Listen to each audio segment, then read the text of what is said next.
हरे कृष्णा। ओम अज्ञानतिमिरान्धस्य ज्ञानाञ्जनशलाकया चक्षुरुन्मिलितं येन तस्मै श्रीगुरुवे नमः। श्रीचैतन्यमनोभीष्टं स्थापितं येन भूतले स्वयं रूपं कदा मह्यं ददाति स्वपदान्तिकम्। मैं घोर अज्ञान के अंधकार में उत्पन्न हुआ था और मेरे गुरु ने अपने ज्ञान रूपी प्रकाश से मेरी आंखें खोल दी। मैं उन गुरु को सादर दंडवत प्रणाम करती हूँ। जगत गुरु श्रील प्रभुपाद की जय, अनंत कोटि वैष्णवों की जय। हरे कृष्णा। हरे कृष्णा। जगत गुरु श्रील प्रभुपाद की जय, अनंत कोटि वैष्णवों की जय। हम भगवत गीता के तीसरे अध्याय जो कि कर्म योग है उसका अध्ययन कर रहे हैं और आज हम श्लोक संख्या 6 का पहले वाचन करेंगे और फिर श्रील प्रभुपाद के तात्पर्य से समझेंगे कि भगवान अर्जुन को क्या समझा रहे हैं और अर्जुन के माध्यम से वे हमें क्या समझा रहे हैं। श्लोक संख्या 6। कर्मेन्द्रियाणि संयम्य य आस्ते मनसा स्मरन् इन्द्रियार्थान् विमूढात्मा मिथ्याचारः स उच्यते। कर्मेन्द्रियाणि संयम्य य आस्ते मनसा स्मरन् इन्द्रियार्थान् विमूढात्मा मिथ्याचारः स उच्यते। शब्दार्थ। कर्म इंद्रियाणि, पांचों कर्म इंद्रियों को संयम्य वश में करके यह जो आस्ते रहता है मनसा मन में स्मरण सोचता हुआ इंद्रियार्थान इंद्रिय विषयों को विमूढ़ मूर्ख आत्मा जीव मिथ्याचारः दंभी सह वह उच्यते कहलाता है। भावार्थ। भगवान अर्जुन से कह रहे हैं कि जो व्यक्ति अपने कर्मेंद्रियों को तो अपने वश में करता है किंतु उसका मन निरंतर इंद्रिय विषयों का चिंतन करता रहता है वह निश्चित रूप से स्वयं को धोखा देता है और मिथ्याचारी कहलाता है। श्रील प्रभुपाद की जय। अब हम श्रील प्रभुपाद के तात्पर्य को पढ़ेंगे और समझेंगे कि प्रभुपाद हमें अपने तात्पर्य से क्या समझा रहे हैं। प्रभुपाद कह रहे हैं कि हमारे समाज में ऐसे बहुत लोग हैं जो कृत्रिम तरीके से अपने कर्म इंद्रियों को अपने वश में तो कर लेते हैं लेकिन मन ही मन वे सदा इंद्रिय भोग की वस्तुओं के विषय में चिंतन करते रहते हैं। ऐसे लोग कुछ समय तक अबोध जनता को अपने प्रवचन से ज़रूर छल सकते हैं लेकिन ऐसे पापियों का ज्ञान ज़्यादा देर तक मनुष्य पर प्रभाव नहीं डाल पाता क्योंकि उनका ज्ञान भगवान की माया शक्ति द्वारा हर लिया जाता है और ऐसे धूर्त व्यक्तियों का चित्त सदैव अशुद्ध रहता है। अतएव उनके यौगिक ध्यान का कोई अर्थ नहीं होता और समाज में उनकी सच्चाई सबके सामने आ जाती है।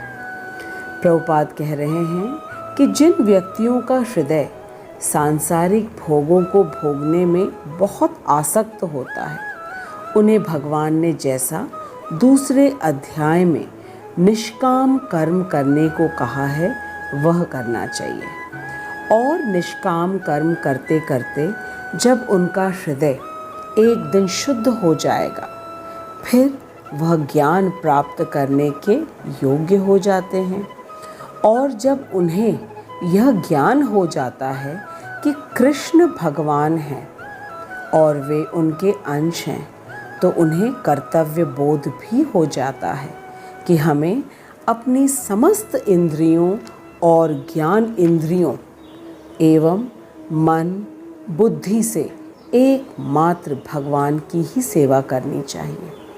और इस अवस्था को भक्ति योग कहते हैं, अर्थात भगवान से भक्ति भाव से जुड़ना।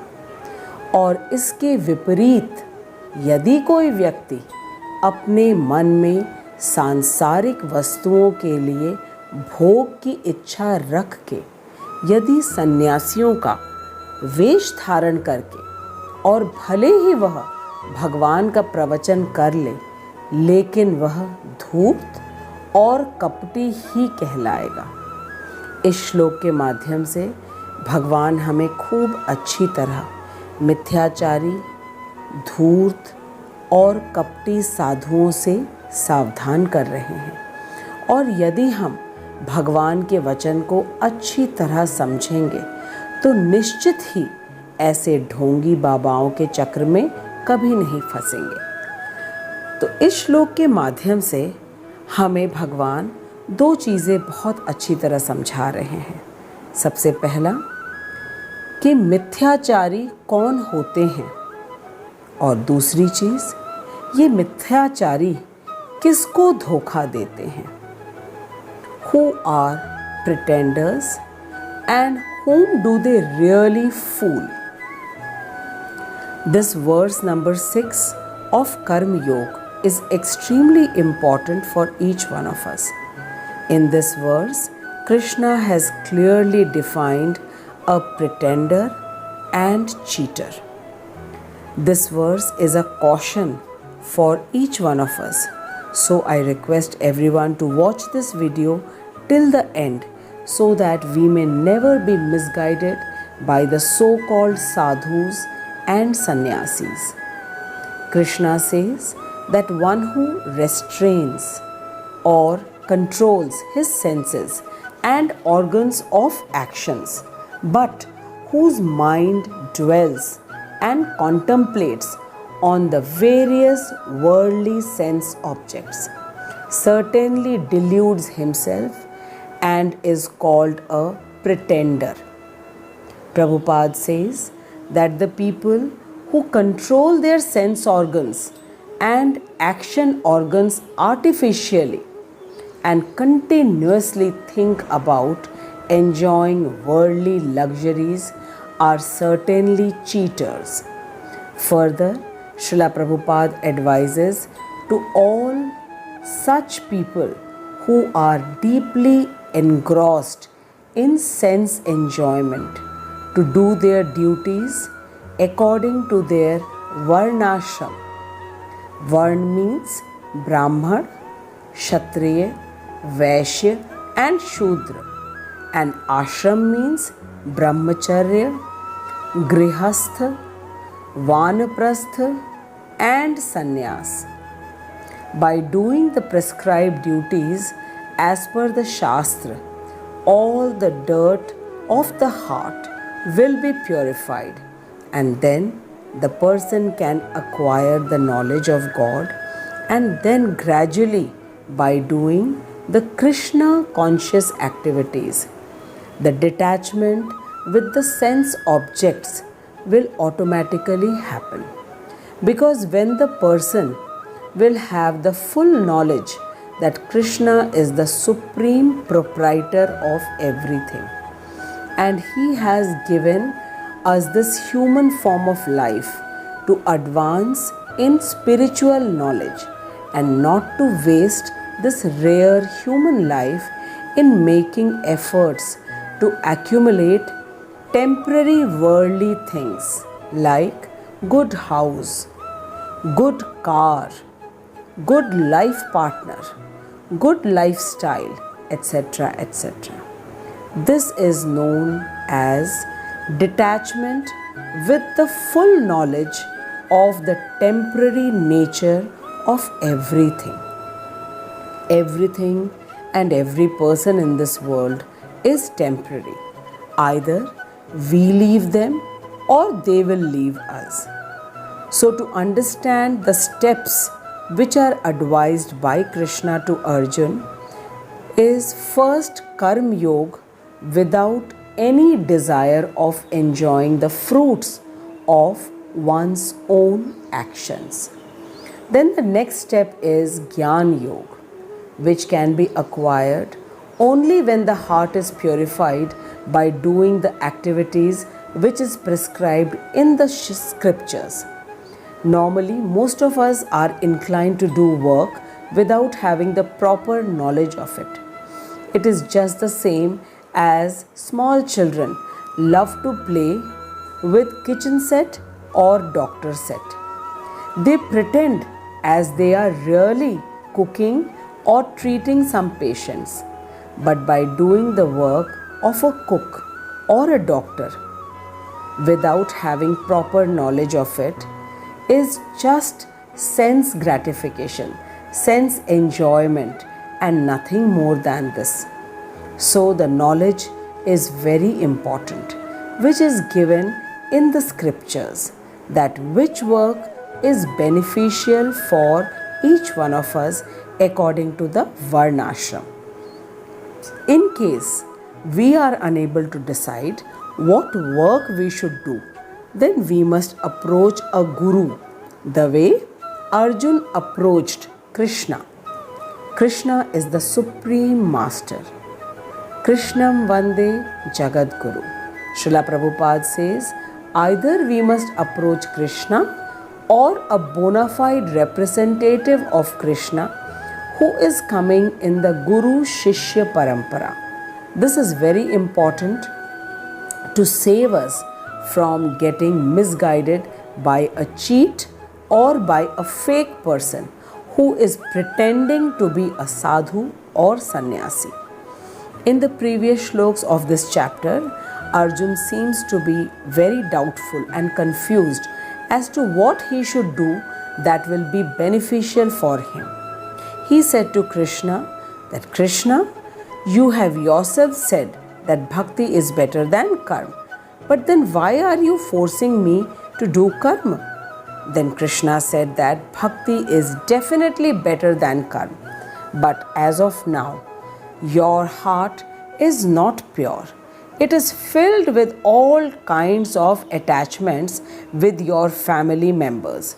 So with an impure heart, you can't attain knowledge. And without the knowledge of the Supreme and your relationship with the Supreme, bhakti is not possible. That is why I recommend to you to do your actions with having no desires to enjoy the fruits of your actions. Then further Krishna said that in this world there are two types of faith. That is, few people are inclined towards karma and few towards knowledge. This is known as Karma Yoga and Jnana Yoga. And by using Karma Yoga and Jnana Yoga, the person reaches to Bhakti Yoga. So to understand it in simple words, Karma Yoga and Jnana Yoga are vehicles to make us reach the destination. And the final aim or goal is Krishna Bhakti. It's like taking a train or a bus, car or an aeroplane to reach to the destination. So basically Karma Yoga or Jnana Yoga, these are important vehicles to make us achieve the ultimate goal of life, which is Krishna Bhakti, which is possible only in the human life and in no other species. And anyone who doesn't get purified first by Karma Yoga and then by Jnana Yoga and wants to straightaway reach to Bhakti Yoga and pretends to have controlled all the senses and action organs is certainly a cheater or pretender. And such a person's pretension or acting is revealed in front of everyone by the Maya Shakti of Krishna. We can understand it more clearly with the analogy of dirty clothes. Soap or detergent is needed to remove the dirt from the clothes. Then water is used to remove the soap, and then clothes are properly rinsed to remove the water also. So here the soap is Karma Yoga and water is Jnana Yoga. And finally soap and water both are left behind to have clean clothes. In the same way, we need to leave both Karma and Jnana to get to the highest level of Krishna Bhakti, where the devotee does everything only for the happiness of Krishna. And this is the highest perfection of human life. Till now we have understood that when a person has desires to enjoy the worldly things, karma is recommended, and that too according to the scriptures. And once by doing the karmas according to the scriptures, the heart is purified, and then the person gets the full knowledge that Krishna is the proprietor and we are meant to serve him. And a level comes when all the worldly attractions, it is left behind, and only one desire is left, that is to serve Krishna. This is known as Krishna Bhakti. But on the contrary, if a person has too much desires but externally has just controlled the action organs, but still his mind is continuously thinking of enjoying the worldly things, such a person is called a pretender or a mithyachari. And such a person fools himself, because Krishna knows what every person is thinking in the mind. We can fool the world, but we can never fool Krishna.